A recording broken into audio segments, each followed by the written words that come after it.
ছেলেদেরকে বলছি, এই কথাগুলো তোমরা সবাই মন দিয়ে শুনবে। দেখো, বিয়ে করতে হলে না নর্মাল সাদাসিধে মেয়েকেই বিয়ে করবে, বেশি সুন্দরী খুঁজতে যেও না।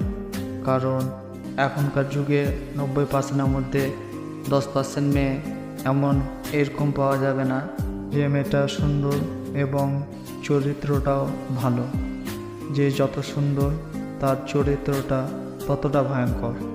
কারণ সুন্দরী মেয়েদের কাছে অনেক অপশান থাকে ভাই, তাদের পিছনে অনেক ছেলে পড়ে থাকে, তারা না চায় তো 3-4টে প্রেম করেই ফেলে। আর যারা দেখতে একটু খারাপ হয় তাদের কাছে অপশানও থাকে না, তত বেশি থাকে না, তারা প্রেম করতে চাইলেও তাদের কপালে প্রেম জোটে না, তাই তাদের চরিত্রটাও ভালো থাকে। আর ভাই দেখে নিও, আমরা যখন বিয়ে করব না তখন এমন একটা কপালে মেয়ে জুটবে, এই মেয়েটা 2 বছর 3 বছর আগেই অন্য একটা ছেলের সাথে রিলেশন করেছে। এখনকার যুগে 90%-এর মধ্যে 10টা মেয়ে এমন পাওয়া যাবে না মেয়েটার 18 বছর হয়ে গেছে প্লাস এখনো পর্যন্ত একটাও প্রেম করেনি। এটা বাস্তব ভাই।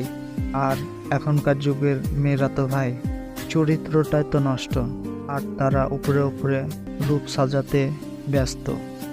আমি ভাই বিয়ে করলে একটা কালো মেয়েকে বিয়ে করব, কিন্তু কোনো চরিত্রহীন মেয়েকে বিয়ে করব না।